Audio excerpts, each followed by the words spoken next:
Let me tell you something.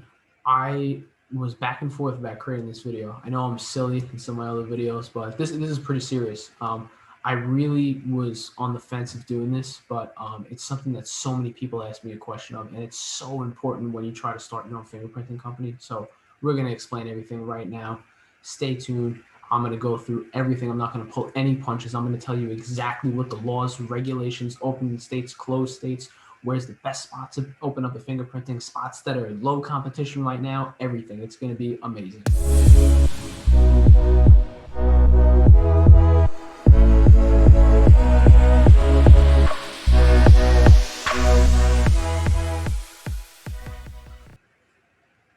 We have made it.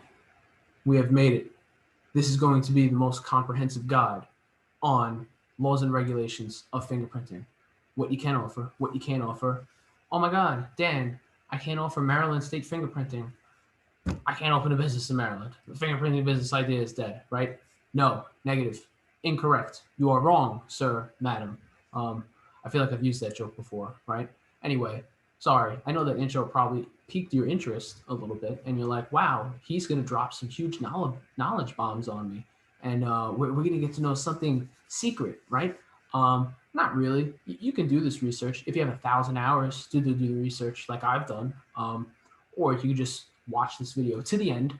Please watch it to the end because it's a lot of good information. So let's get started. I'm going to start with a map of the US. Now, if you watched my previous video and you saw me draw the United States, you're going to say, wow, what an artist. So we're going to start with the top here. It's the beginning of Maine. And, you know, there's like Michigan somewhere in here, right? Around there, the Great Lakes, Canada, Oregon, Portland. Don't get into politics with me. Oregon's a great state. Stop it. I know what you're all thinking. You all watch the news. This channel is not about politics. We're going to keep going now. You got me sidetracked. California. Bam. California. All right. Texas. I always screw up Texas. My God. Oh, this one might be a good Texas. Hey. Wow. That's the best Texas I've ever done. All right. Let's keep going. Sorry. Can't forget good old handy dandy Florida. It's probably the worst Florida I've ever done. It's not too bad. All right, now we're going to come back up here. I'm not going to forget Long Island this time, that's for sure. There we go, nice. And then Maine back up here, and we're going to stop there. All right, so that is the United States. Right now, I'm going to square off. Oh, first of all, I'm going to move my face a little bit. I'm going to square off two states that are pretty important. Again, so this is going to be Arizona, and this is going to be Florida, right? Now, I'm going to get into those in a minute, but first, I'm going to actually get away from this, and I'm going to write open and closed. Now, Dan, why are you writing open and closed? I will explain to all of you that are watching now. So, there are two types of states when offering fingerprinting services and starting a fingerprinting company. There are open states and closed states. Now, we're going to go over open states first because those are the most exciting. Open states, you can offer all of these services. You can offer state fingerprinting services. So that's anybody that wants a job within the state. So if they're becoming a nurse, home health aide, real estate agent, teacher, even sometimes police officers, depends on the state really. But you know, anything under the sun where the state is going to want you fingerprinting, Department of Agriculture, Department of Health, if you're going to be a doctor, a chiropractor, anything that requires you to get a background check by the state fingerprinting services, any state that's open, which means it doesn't hold a contract with any fingerprinting company currently and will never in the future, you can offer state services. Now, you can also offer ink cards. You can also get away with this quick tip. I hate quick tips. Terrible. Ink cards. You can offer FBI, background checks, FINRA, and for all other purposes, wow, that's a terrible FINRA. You can offer FDLE, which is Florida State Fingerprinting, which is pretty popular. So that's everything that you can offer in an open state. Now, again, an open state is a state within the United States that has no monopoly of fingerprinting. So that means anybody can open up a fingerprinting company and perform any fingerprinting service whatsoever, right? Now, most people think that you can do that in any state. Actually, most people that I get on sales presentations with, this is the first thing that they ask: what services can I offer? I want to do state fingerprinting. I have to get fingerprinted for the state. I want to do it. I want to service all these people, right? Wrong. Incorrect, unless you're in an open state. And there's two open states, which I drew on the map before, which we're going to get into right after this explanation of open and close. But open state, pretty self-explanatory. It's wide open. You can offer any type of service you want. Now, let's get into the woes of being in a closed state, right? Boo hoo. All the people I speak to, oh, I'm in a closed state. Fingerprinting is not going to work for me. No, but fingerprinting in a closed state, you cannot offer state services, right? And I will tell you why. Because any state that's a closed state within the US, which is most of them, I think it's around 48 states.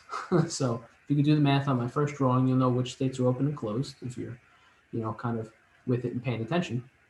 But can't offer state fingerprinting services. Why, may you ask? Why? Short answer to that, I don't really know why they came up with these laws and regulations, but if you're in a closed state, then the state government of whatever state you're living in, so New York, for example, has a contract with one fingerprinting company. One. New York has a contract with IDEMIA. That's the company who has the contracts for New York. IDEMIA does all the New York State fingerprinting, and they make a lot of money, right? But on the contrary, maybe I shouldn't say this, but maybe their customer service skills are lacking a little bit because they have a contract. They basically have a monopoly. They can, have poor service, great service, doesn't matter. They have to go to IDEMIA, right? So if you ever plan to win a contract for a state, kudos to you. Very difficult, takes a long time. You need a lot of money to do it. But if you're in a closed state, you want to start fingerprinting businesses, good news. You can offer ink cards, right? So that's anybody that's getting fingerprinted on an ink card for whatever reason. If they're getting a license to sell real estate out of state or be a nurse out of state, more people than you think need ink fingerprints. There's thousands of reasons. You can offer FBI background checks. That looks like an R. Let's create that. Okay, here we go. You can offer FINRAs. And you can offer FDLEs, right? Now, if you, FDOFP. God, that's terrible. FDLE, you get it. So this is what you can offer in a closed state. Now, I will say this. You may be upset right now because you realize you don't live in Arizona or Florida. And if you are one of those people and you think, how am I going to make money with just offering ink, FBI, FINRA, and FDLE? Well, let me tell you this.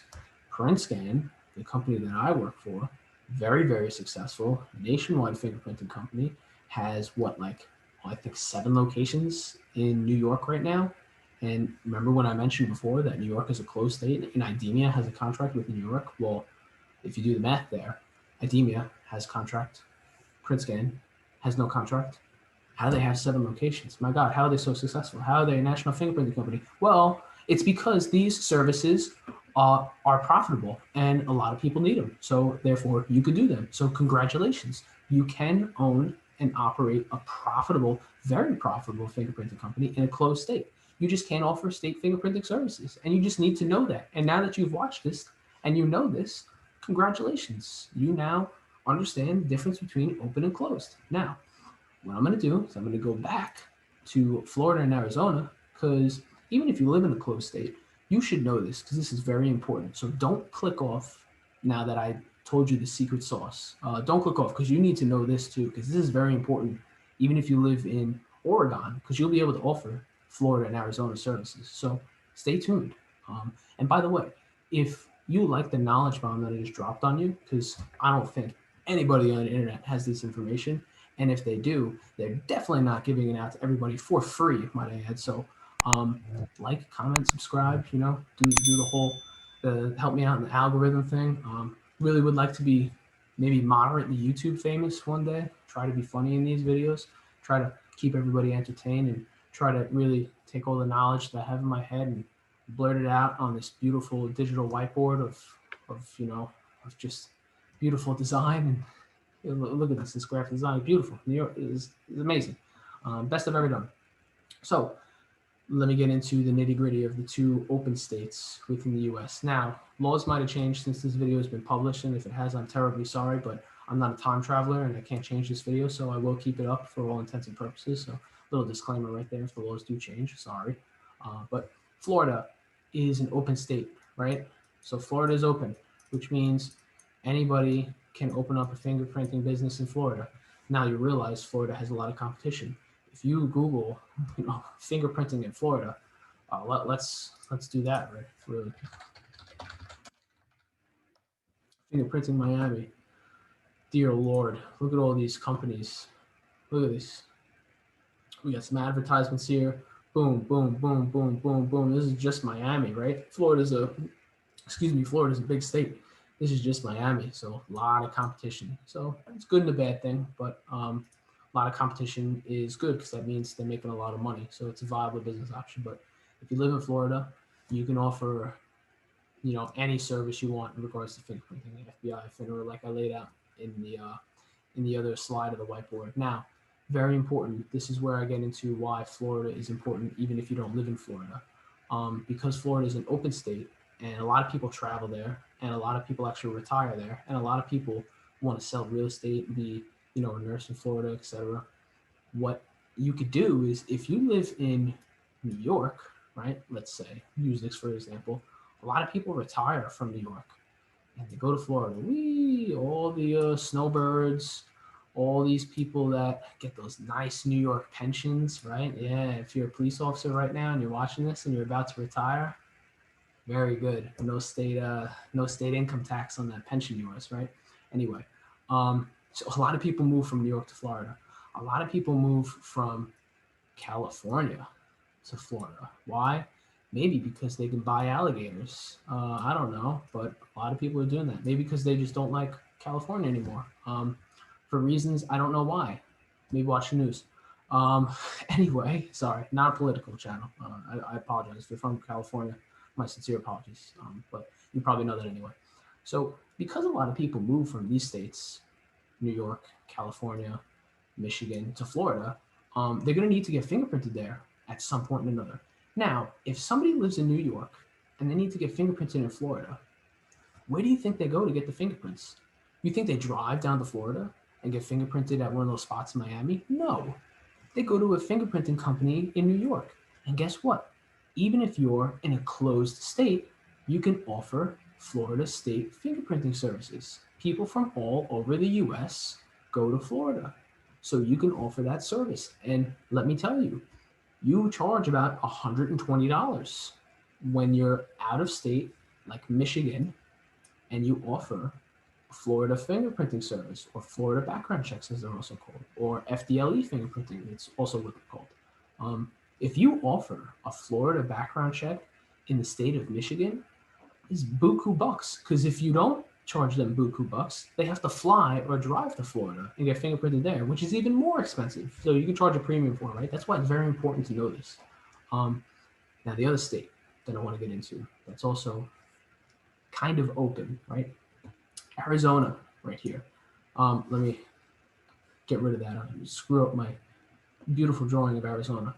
So Arizona is 1/2 open, right? And I'll tell you why. So Arizona has something called the Department of Public Safety, the Arizona Department of Public Safety, right? Now, there is a company that has a contract with the Arizona state government, and they do process Arizona state fingerprinting services electronically. So if somebody wants to be a teacher in Arizona, they can go to this company. The name is escaping me right now. I apologize. They can go to this company. They can take their fingerprints on a live scan device, and that company can submit it electronically to Arizona Department of Public Safety, right? But a lot of people don't know that. A lot of people in Arizona, they still get their fingerprints taken on an ink card, and they mail it to DPS, Department of Public Safety, themselves. I would say like 75% of people still do that, right? Which means that you can offer ink fingerprinting services for the state of Arizona. The only thing the person has to do is send the ink card to Arizona DPS. Now, there's like a whole application involved with it. I think it's called a level one. It's a fingerprint verification card, if I'm not mistaken. Just off the top of my head, they do need an application with it. But if you live in any of these states over here, California, Oregon, um, anywhere around here, you can offer this service. And you again, you can charge a premium for it because you're out of state and you're offering it for fingerprint cards, for the reason of sending it to Arizona DPS. So those are the two open states, that are at least open and live enough in this video, at the time of recording this video. So Florida's a big one. Florida's most popular, and then Arizona, like I said, half open. You could do ink fingerprinting and still submit to Arizona DPS. So listen, I just gave you everything, right? I just gave you it all. I explained to you something that nobody else really knows on the internet or is giving information for. So please, again, like I said, like, comment, subscribe. If you have an idea for any fingerprinting business video ideas, shoot it in the comments. If you have any questions for me, in the comments. If you want to just say hello, in the comments. Also, if you want to become a PrintScan partner, or if you want an entire course on fingerprinting, what you could do is I'm going to drop a link below. Click the link, enter in your email, and then it's going to route you to a calendar. The calendar has like a little webinar or presentation where I can, go through everything about building a fingerprinting business for your specific location, your specific business. Get into the nitty-gritty details, help you out as much as I can, really try to provide as much value. That's my pitch right there for the PrintScan Platinum Partnership offer. Yeah, if you have questions about that, click the link, enter your email. Very easy, no pressure. It's not anything super sleazy, salesy. We're just trying to help. We're trying to build a big fingerprinting network. We're trying to take everybody with us. Trying to rule the world with fingerprinting services and fingerprinting partners. So if you have any questions, let me know.